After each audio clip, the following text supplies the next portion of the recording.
আমাদের জীবনে বরকত নেই কেন? বেশিরভাগ মানুষই চতুর্দিকে দেখা যায় হতাশাগ্রস্ত। এর থেকে প্রতিকারের উপায় কি? খুবই গুরুত্বপূর্ণ এবং খুবই জীবন ঘনিষ্ঠ একটি প্রশ্ন। কারণ এই বিষয়ের সাথে আমি নিজেও একমত যে আজ ঘরে ঘরে হতাশা। যার সাথে কথা বলবেন মানুষের মনে অনেক দুঃখ, অনেক ক্ষোভ, অনেক হতাশা, অনেক অপ্রাপ্তি, অনেক তার দুঃখগাথা এগুলো বলবে। কি নারী, কি পুরুষ, কি শহরের, কি গ্রামের, কি দেশি, কি বিদেশি, সব মানুষে দেখবেন নানা মানসিক যন্ত্রণায় আছে, মনোবেদনায় আছে, অনেক কষ্টের মধ্যে আছে, অনেক দুঃখের মধ্যে আছে। তো এই পরিস্থিতির কারণটা কি এবং এটা থেকে উত্তরের উপায়টা কি? এর উত্তরে প্রথমে বলতে চাই যে এটি মূলত আমাদের বস্তুবাদের প্রভাবে যে মানসিকতাটা তৈরি হয়েছে, আমাদের যে মেন্টালিটি তৈরি হয়েছে এই বস্তুবাদের প্রভাবে, ভোগবাদী এই পৃথিবীর এই সভ্যতা, এই সমাজের প্রভাবে, সে মানসিকতাই হলো এর জন্য প্রধানতর দায়ী, আসামি। একজন ঈমানদার, ঈমানের যে তাড়না আছে, প্রেরণা আছে, সেই প্রেরণা দ্বারা অনুপ্রাণিত হয়ে তিনি যদি তার জীবনকে পরিচালনা করেন, তিনি যদি ইসলামকে সত্যিকার অর্থে ধারণ করেন, অনুধাবন করেন, বুঝেন, উপলব্ধি করেন, তাহলে তাকে কখনো এই জাতীয় হতাশা গ্রাস করতে পারে না। কেন? কারণ প্রথমত ঈমানদার জানে এই পৃথিবীটা চূড়ান্ত কোনো বসবাসের জায়গা না। এটা একটা নির্দিষ্ট পিরিয়ড পার করে চলে যাওয়ার জন্য আমার অনন্তকালের যাত্রা সামনে আসছে। সো এখানে যদি আমি ভালো থাকি আলহামদুলিল্লাহ, না থাকলে তার জন্য এত একেবারে ভেঙে চুরে পড়ার কিছু নেই। আমার আসলটা তো সামনে আসছে।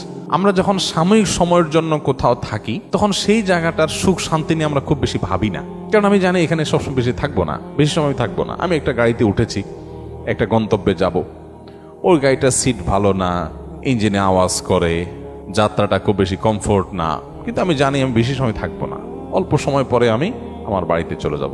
তো আমি ওটা নিয়ে এত মাথা ব্যথা করি না, কারণ এখানে আমি টাইম পাস করছি, জাস্ট গন্তব্য, আমার মূল গন্তব্যে যাওয়ার জন্য এটাকে ইউজ করছি মাত্র। অতএব এটা নিয়ে এত অরিড থাকে না। আমাদের বেশিরভাগ মানুষের এই যে হায় হায়, নাই নাই, খাই খাই একটা ভাব, মহিলাদের সাথে কথা বললে দেখা যায় তাদের জীবনে দুঃখের শেষ নাই, দুঃখের কোনো শেষ নাই। কি দুঃখ?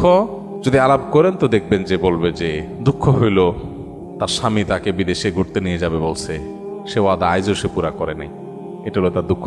হ্যাঁ, দুঃখ যদি শুনেন তো শুনবেন যে স্বামীটা শুধু শাশুড়ির কথা শুনে, দেবর ছাড়া কিচ্ছু বুঝে না, ননদগুলার জন্য সব দিয়ে দিতে চায়, ছেলেমেয়ের জন্য একটা ফ্ল্যাট প্লট বুকিং দিবে, সেটা করে না, এটা হলো দুঃখ।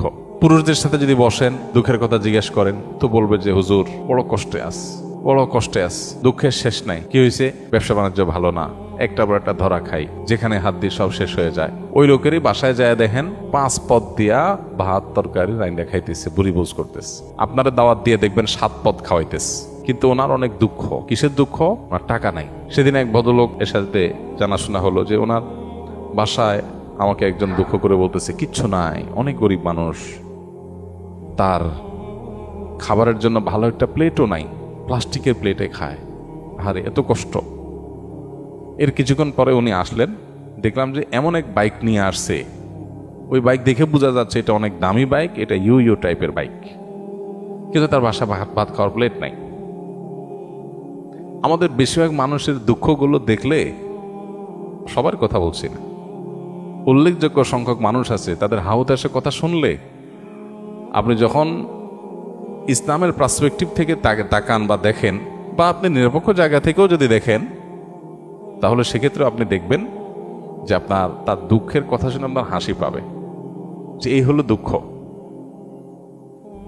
বহু মানুষ আছে চিঠি লেখে, মেসেজ দেয়, মেইল করে, ভাই আমি আর বাঁচবো না ভাই, বাঁচার কোনো উপায় নেই ভাই, মরার আগে একটু কথা বলে যেতে চাই।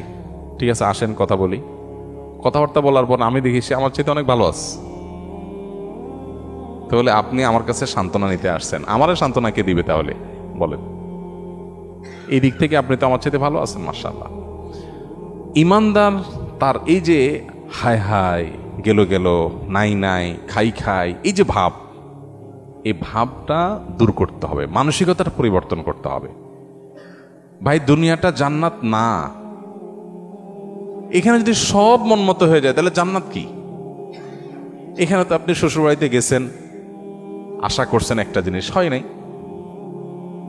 আশা করছেন যে শ্বশুরবাড়িতে যাবেন, খুব কদর টদর পাবেন, যাই দেখলেন না, তারা ড্যাম কেয়ার, শালাশালি, তারা মোবাইল টিপি করতেছে, অন্যান্য জায়গায় বলতেছে, মেহমান হিসেবে আপনাকে যে আতিথেয় করা দরকার করতেছে না। আপনার চান্দি গরম হয়ে যাচ্ছে, মেজাজ গরম হয়ে যাচ্ছে, কারণ আপনি এক্সপেকটেশন ছিল অনেক, হয় নাই।